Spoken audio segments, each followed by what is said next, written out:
Hello everyone, ಇವತ್ತು ನಿಮ್ಗೆ double dhamaka. ಯಾಕೆ ಗೊತ್ತಾ? 2 ಸೂಪರ್ ಟೇಸ್ಟಿ ರೆಸಿಪೀಸ್ ನ ತೋರಿಸ್ತಾ ಇದ್ದೀನಿ. ಈ ಒಂದು ಬ್ರೆಡ್ ಟೋಸ್ಟ್ ಎಷ್ಟು ಸಾಫ್ಟ್ ಅಂಡ್ ಸ್ಪಾಂಜಿ ಆಗಿದೆ ಅಂದ್ರೆ ಜಸ್ಟ್ ನೋಡ್ತಾ ಇದ್ರೇನೆ ನಿಮಗೆ ಗೊತ್ತಾಗುತ್ತೆ.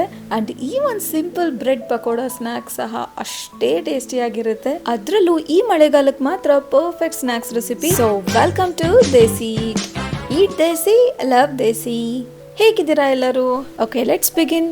ಮೊದಲಿಗೆ ಒಂದು ಮಿಕ್ಸಿ ಜಾರ್ಗೆ 3 ಬೆಳ್ಳುಳ್ಳಿ, 2 ಹಸಿಮೆಣಸಿನಕಾಯಿ, ಸ್ವಲ್ಪ ಕೊತ್ತಂಬರಿ ಸೊಪ್ಪು ಹಾಗೆ ಉಪ್ಪುನ ಹಾಕಿ ಗ್ರೈಂಡ್ ಮಾಡ್ಕೊಳ್ಳಿ. ಹಾಕ್ದ್ರೆ ಪೂರ್ತಿ ನೈಸಾಗಿ ಗ್ರೈಂಡ್ ಮಾಡ್ಕೊಳಕ್ ಹೋಗ್ಬೇಡಿ, ಸ್ವಲ್ಪ ತರಿಯಾಗೇ ಇರ್ಲಿ. ಈ ತರ ಈ ಕರ್ಡ್ ಬ್ರೆಡ್ ಟೋಸ್ಟ್ ಎಷ್ಟು ಈಸಿ ಆಗಿದೆ ಅಂದ್ರೆ ಬರೀ 5 ನಿಮಿಷದಲ್ಲಿ ಇದನ್ನ ಮಾಡ್ಕೋಬಹುದು. ಸೊ ಒಂದ್ಸಲ ಟ್ರೈ ಮಾಡಿ, ತುಂಬಾನೇ ಇಷ್ಟ ಆಗುತ್ತೆ ನಿಮ್ಗೆ. ಓಕೆ, ನೆಕ್ಸ್ಟ್ ಒಂದು ಅರ್ಧ ಕಪ್ ಅಷ್ಟು ಮೊಸರಿಗೆ 1/4 ಸ್ಪೂನ್ ಅಷ್ಟು ಪೆಪ್ಪರ್ ಪೌಡರ್, ಕಾಳು ಮೆಣಸಿನ ಪುಡಿ, ಹಾಗೆ 1/4 ಸ್ಪೂನ್ ಅಷ್ಟು ಜೀರಿಗೆ ಪುಡಿ, 1/4 ಸ್ಪೂನ್ ಅಷ್ಟು ಚಿಲ್ಲಿ ಫ್ಲೇಕ್ಸ್, ಹಾಗೆ ಗ್ರೈಂಡ್ ಮಾಡ್ಕೊಂಡಿರೋ ಈ ಗ್ರೀನ್ ಮಸಾಲಾನ ಹಾಕಿ ಒಂದ್ ಒಳ್ಳೆ ಮಿಕ್ಸ್ ನ ಕೊಡಿ. ಇದನ್ನ ಮಿಕ್ಸ್ ಮಾಡ್ತಾ ನಿಮ್ಮ ಹತ್ರ ಒಂದು ಸ್ಮಾಲ್ ರಿಕ್ವೆಸ್ಟ್, ನೀವೇನಾದ್ರೂ ನನ್ನ ಚಾನಲ್ ನ ಫಸ್ಟ್ ಟೈಮ್ ನೋಡ್ತಾ ಇದ್ರೆ ಪ್ಲೀಸ್ ಈಗಲೇ ಸಬ್ಸ್ಕ್ರೈಬ್ ಮಾಡ್ಕೊಳ್ಳಿ, ಹಾಗೆ ಬೆಲ್ ಐಕನ್ ನ ಪ್ರೆಸ್ ಮಾಡ್ಕೊಳ್ಳಿ. ಅಂಡ್ ನಿಜ ಹೇಳ್ಬೇಕು ಅಂದ್ರೆ ತುಂಬಾ ಜನ ನನ್ನ ವಿಡಿಯೋಸ್ ನ ನೋಡ್ತಾ ಇದ್ದೀರಾ, ಇಷ್ಟಪಡ್ತಾ ಇದ್ದೀರಾ, ಬಟ್ ಸಬ್ಸ್ಕ್ರೈಬ್ ಮಾಡ್ಕೊಳ್ತಾ ಇಲ್ಲ. ಪ್ಲೀಸ್ ಸಬ್ಸ್ಕ್ರೈಬ್ ಮಾಡ್ಕೊಂಡು ಸಪೋರ್ಟ್ ಮಾಡಿ. ಓಕೆ, ನೆಕ್ಸ್ಟ್ ಮೊಸರು ಎಲ್ಲವುದು ಚೆನ್ನಾಗಿ ಮಿಕ್ಸ್ ಮಾಡ್ಕೊಂಡಿದ ನಂತರ ಬ್ರೆಡ್ ಸ್ಲೈಸಸ್ ನ ತಗೊಳ್ಳಿ. And this is very important. Bread ಅನ್ನ ತುಂಬಾ ಥಿನ್ ಸ್ಲೈಸಸ್ ಆಗಿ ಕಟ್ ಮಾಡ್ಕೊಳಕ್ ಹೋಗ್ಬೇಡಿ, ಸ್ವಲ್ಪ ಈ ತರ ಥಿಕ್ ಸ್ಲೈಸಸ್ ಆಗಿ ಕಟ್ ಮಾಡ್ಕೊಳ್ಳಿ. ಸೊ ಈ ತರ ಬ್ರೆಡ್ ಅನ್ನ ಥಿಕ್ ಆಗಿ ಕಟ್ ಮಾಡ್ಕೊಂಡಾಗ ಏನಾಗುತ್ತೆ, ಈ ಮೊಸರು ಮಿಕ್ಸ್ ಏನಿದೆ ಅಲ್ವಾ ಚೆನ್ನಾಗಿ ಹಿಡ್ಕೊಳ್ಳುತ್ತೆ. ಯಾಕೆ ಅಂದ್ರೆ ಬ್ರೆಡ್ ಸ್ಪಾಂಜಿ ಆಗಿ ಸಾಫ್ಟ್ ಆಗಿರುತ್ತಲ್ವಾ, ಚೆನ್ನಾಗಿ ಈ ಮೊಸರು ಎಲ್ಲದನ್ನು ಎಳ್ಕೊಳ್ಳುತ್ತೆ. ಆಗ ತಿನ್ಬೇಕಾದ್ರೆ ಮಾತ್ರ ತುಂಬಾನೇ ಟೇಸ್ಟಿ ಅನ್ಸುತ್ತೆ. ತೆಳುವಾಗಿ ಮಾಡ್ಕೊಂಡ್ರು ಚೆನ್ನಾಗೇ ಇರುತ್ತೆ, ಬಟ್ ಥಿಕ್ ಮಾಡ್ಕೊಂಡ್ರೆ ತುಂಬಾ ಚೆನ್ನಾಗಿರುತ್ತೆ.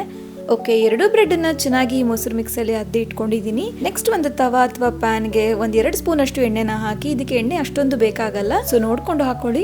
ನೆಕ್ಸ್ಟ್ ಬ್ರೆಡ್ ಸ್ಲೈಸಸ್ ನ ತವಾ ಮೇಲೆ ಪ್ಲೇಸ್ ಮಾಡಿ ಲೋ ಫ್ಲೇಮ್ ಅಲ್ಲಿ ಇದನ್ನ ಮಾಡ್ಕೊಳ್ಳಿ. ಹೈ ಫ್ಲೇಮ್ ಅಲ್ಲೆಲ್ಲ ಮಾಡ್ಕೊಂಡ್ಬಿಟ್ರೆ ನಿಜಕ್ಕೂ ಚೆನ್ನಾಗಲ್ಲ, ಹಾಗಾಗಿ ಲೋ ಫ್ಲೇಮ್ ಅಲ್ಲೇ ಮಾಡ್ಕೊಳ್ಳಿ, ತುಂಬಾನೇ ಚೆನ್ನಾಗಾಗುತ್ತೆ.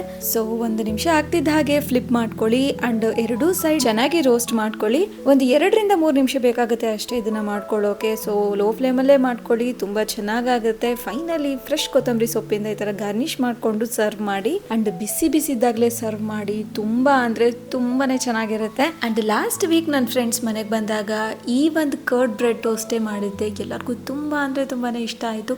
ಜೊತೆಗೆ ರೆಸಿಪಿನ ಶೇರ್ ಮಾಡು ಅಂತ ಸಹ ಹೇಳಿದ್ರು, ಹಾಗಾಗಿ ಎಲ್ರಿಗೋಸ್ಕರ ಶೇರ್ ಮಾಡಿದ್ದೀನಿ. ಸೊ ಮರಿದೇ ಟ್ರೈ ಮಾಡಿ. ಅಂಡ್ ಇದು ಎಷ್ಟು ಸ್ಪಾಂಜಿಯಾಗಿ ಸಾಫ್ಟ್ ಆಗಿದೆ ಅಂದ್ರೆ ಇದನ್ನ ಟ್ರೈ ಮಾಡಿ, ನಿಮಗೆ ಗೊತ್ತಾಗುತ್ತೆ. Okay, let's move on to the next recipe.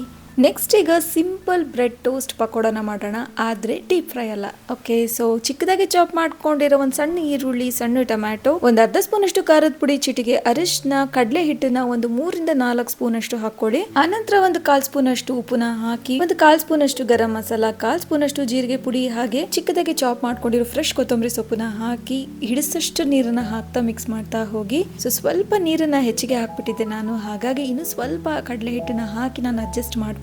So ನಂತರ ಮಿಸ್ಟೇಕ್ ಆದಾಗ ನೀವು ಸಹ ಸ್ವಲ್ಪ ಕಡಲೆ ಹಿಟ್ಟನ್ನ ಹಾಕಿ ಮತ್ತೆ ಮಿಕ್ಸ್ ಮಾಡ್ಕೋಬಹುದು. ಅಂಡ್ ಕನ್ಸಿಸ್ಟೆನ್ಸಿ ನೋಡ್ಕೊಳ್ಳಿ, ತುಂಬಾ ತೆಳುವಾಗಿರ್ಬಾರ್ದು, ಹಾಗೆ ತುಂಬಾ ತಿಕ್ಕಾಗಿ ಸಹ ಇರಬಾರ್ದು. ತುಂಬಾ ತೆಳುವಾಗ್ಬಿಟ್ರೆ ಏನಾಗುತ್ತೆ, ಬ್ರೆಡ್ ಗೆ ಸರಿಯಾಗಿ ಹಿಡ್ಕೊಳ್ಳಲ್ಲ, ಅಷ್ಟೊಂದು ಚೆನ್ನಾಗ್ ಅನ್ಸಲ್ಲ. ಹಾಗೆ ನೀವೇನಾದ್ರೂ ತುಂಬಾ ತಿಕ್ ಬ್ಯಾಟರ್ ನ ಪ್ರಿಪೇರ್ ಮಾಡ್ಕೊಂಡ್ಬಿಟ್ರೆ ಬ್ರೆಡ್ ಇದನ್ನ ಚೆನ್ನಾಗಿ ಎಳ್ಕೊಳ್ಳಲ್ಲ, ಮೇಲ್ಮೇಲೆ ಕೋಟಿಂಗ್ ಆಗ್ಬಿಡುತ್ತೆ. ಹಾಗಾಗಿ ವಿಡಿಯೋದಲ್ಲಿ ತೋರಿಸಿರೋ ಕನ್ಸಿಸ್ಟೆನ್ಸಿನ ಮೇಂಟೈನ್ ಮಾಡಿ. ಅಂಡ್ ಇದಕ್ಕೂ ಸಹ ನೀವು ಬ್ರೆಡ್ ನ ಸ್ವಲ್ಪ ತಿಕ್ ಸ್ಲೈಸಸ್ ಆಗಿ ಮಾಡ್ಕೊಳ್ಳಿ. ಅಂಡ್ ಈ ಬ್ರೆಡ್ ಟೋಸ್ಟ್ ಪಕೋಡಾ ಈ ಸೀಸನ್ಗೆ ಪರ್ಫೆಕ್ಟ್ ಆಗಿರುತ್ತೆ. ಮಳೆಗಾಲ ಇದೆ ಅಲ್ವಾ, ಸೊ ಬಿಸಿ ಬಿಸಿಯಾಗಿ ಮಾಡ್ಕೊಂಡು ಟೀ ಜೊತೆ ಸರ್ವ್ ಮಾಡಿ, ತುಂಬಾನೇ ಚೆನ್ನಾಗ್ ಅನ್ಸುತ್ತೆ. ಒಂಥರ ಡಿಫ್ರೆಂಟ್ ಆಗಿರುತ್ತೆ ಇದ್ರದ್ದು ಟೇಸ್ಟ್. ಯಾಕೆ ಅಂದ್ರೆ ಇದು ಸ್ಯಾಂಡ್ವಿಚ್ ಅಲ್ಲ, ಹಾಗೆ ಸಿಂಪಲ್ ಬ್ರೆಡ್ ಟೋಸ್ಟ್ ಸಹ ಅಲ್ಲ, ಹಾಗೆ ಪಕೋಡಾ ಅಂತ ಹೇಳಿದೀನಿ, ಸೊ ಡೀಪ್ ಫ್ರೈ ಸಹ ಅಲ್ಲ. ಸೊ ಸ್ಯಾಂಡ್ವಿಚ್ ಗೆ ಹಾಕೋ ತರ ವೆಜಿಸ್ ನ ಹಾಕಿದೀವಿ, ಜೊತೆಗೆ ಪಕೋಡಾಗ ಹಾಕೋ ತರ ಕಡಲೆ ಹಿಟ್ಟನ್ನ ಹಾಕಿದೀವಿ. ಸೊ ಸಿಂಪಲ್ ಬ್ರೆಡ್ ಟೋಸ್ಟ್ ಮಾಡೋ ತರ ರೋಸ್ಟ್ ನೇ ಮಾಡೋದು, 2 ಸೈಡ್ ಡೀಪ್ ಫ್ರೈ ಮಾಡೋಲ್ಲ. ಹಾಗಾಗಿ ತುಂಬಾ ಅಂದ್ರೆ ತುಂಬಾ ಯೂನಿಕ್ ಆಗಿ ಡಿಫ್ರೆಂಟ್ ಆಗಿ ತುಂಬಾನೇ ಚೆನ್ನಾಗಿರುತ್ತೆ. ಮರಿದೇ ಒಂದ್ಸಲ ಟ್ರೈ ಮಾಡಿ. ಸೊ ತಿಕ್ ಬ್ರೆಡ್ ಸ್ಲೈಸಿಗೆ 2 ಸೈಡ್ ಚೆನ್ನಾಗಿ ಇದನ್ನ ಹಚ್ಬಿಟ್ಟು ಪ್ಯಾನ್ಗೆ 2 ರಿಂದ 3 ಸ್ಪೂನ್ ಅಷ್ಟು ಎಣ್ಣೆನ ಹಾಕಿ, ಸ್ವಲ್ಪ ಇದಕ್ಕೆ ಎಣ್ಣೆ ಹೆಚ್ಚಿಗೆ ಇಡಿಸುತ್ತೆ. ಕಡಲೆ ಹಿಟ್ಟು ಹಾಕಿರೋದ್ರಿಂದ ಕಡಲೆ ಹಿಟ್ಟು ಹೇಳ್ಕೊಳ್ಳುತ್ತೆ ಎಣ್ಣೆನ. ಸೊ ಇನ್ ಬಿಟ್ವೀನ್ ಸ್ವಲ್ಪ ಎಣ್ಣೆನಾದ್ರೂ ಬೇಕಾದ್ರೆ ನೀವು ಮತ್ತೆ 1 ಸ್ಪೂನ್ ಅಷ್ಟು ಹಾಕೊಳ್ಳಿ. ಅಂಡ್ ವೆರಿ ವೆರಿ ಇಂಪಾರ್ಟೆಂಟ್, ಇದನ್ನು ಸಹ ನೀವು ಲೋ ಫ್ಲೇಮ್ ಅಲ್ಲೇ ಮಾಡ್ಕೋಬೇಕು. ಯಾಕೆ ಅಂದ್ರೆ ನೀವೇನಾದ್ರೂ ಹೈ ಫ್ಲೇಮ್ ಅಲ್ಲಿ ಮಾಡ್ಕೊಂಡ್ಬಿಟ್ರೆ ಮೇಲೆಲ್ಲ ಕ್ರಿಸ್ಪಿಯಾಗಿ ಬೇಗ ಬೆಂದ್ಬಿಡುತ್ತೆ. ಬ್ರೆಡ್ ಕಡಲೆ ಹಿಟ್ಟು ಎಲ್ಲದನ್ನು ಎಳ್ಕೊಂಡಿರುತ್ತಲ್ವಾ, ಒಳಗಡೆ ಎಲ್ಲ ಹಿಟ್ಟಾಗಿ ಹಾಗೆ ಉಳ್ಕೊಂಡ್ಬಿಡುತ್ತೆ. ಹಾಗಾಗಿ ಲೋ ಫ್ಲೇಮ್ ಅಲ್ಲೇ ಇದು ಸ್ವಲ್ಪ ನಿಮ್ಗೆ ಹೆಚ್ಚಿಗೆ ಟೈಮ್ ತಗೊಳುತ್ತೆ, ಹಾಗಾಗಿ ಪೇಷನ್ಸ್ ಇಂದ ಬೆನ್ಸ್ಕೊಳ್ಳಿ. ಎಸ್, ಈ ತರ ಫುಲ್ಲಿ ಕ್ರಿಸ್ಪಿ ಆಗೋವರೆಗೂ ಬೆನ್ಸ್ಕೊಳ್ಳಿ. ಅಂಡ್ ಇದನ್ನ ನೀವು ಹಾಗೆ ಸರ್ವ್ ಮಾಡ್ಬೋದು ಅಥವಾ ಟೊಮೆಟೊ ಕೆಚಪ್ ಜೊತೆ ಸರ್ವ್ ಮಾಡ್ಬೋದು, ತುಂಬಾನೇ ಚೆನ್ನಾಗಿರುತ್ತೆ. ಅಂಡ್ ಮಕ್ಳಿಗೆ ಸಹ ಇದು ಮಾತ್ರ ಸಖತ್ ಇಷ್ಟ ಆಗುತ್ತೆ. ಹಾಗಾಗಿ ಮರೀದೆ ಎರಡೂ ರೆಸಿಪಿನ ಟ್ರೈ ಮಾಡಿ ಅಂಡ್ ನಿಮಗೆ ಹೇಗೆ ಅನ್ನಿಸ್ತು ಅಂಡ್ ಯಾವ ರೆಸಿಪಿ ತುಂಬಾನೇ ಇಷ್ಟ ಆಯ್ತು ಅಂತ ಮರೀದೆ ಕಮೆಂಟ್ ಅಲ್ಲಿ ತಿಳಿಸಿ. ಅಂಡ್ ಈ ಕರ್ಡ್ ಬ್ರೆಡ್ ಟೋಸ್ಟ್ ಮಾತ್ರ ಸೂಪರ್ ಸಾಫ್ಟ್ ಆಗಿ ಸ್ಪಾಂಜಿ ಆಗಿ ತುಂಬಾ ಫ್ಲೇವರ್ಫುಲ್ ಆಗಿ ತುಂಬಾನೇ ಚೆನ್ನಾಗಿರುತ್ತೆ. ಅಂಡ್ ಈ ಬ್ರೆಡ್ ಟೋಸ್ಟ್ ಪಕೋಡ ಕ್ರಿಸ್ಪಿ ಆಗಿ ರಿಯಲಿ ಅಮೇಜಿಂಗ್ ಆಗಿರುತ್ತೆ. ಫೈನಲಿ ವಿಡಿಯೋ ಇಷ್ಟ ಆಗಿದ್ರೆ please like, share, comment and subscribe. Try this and enjoy.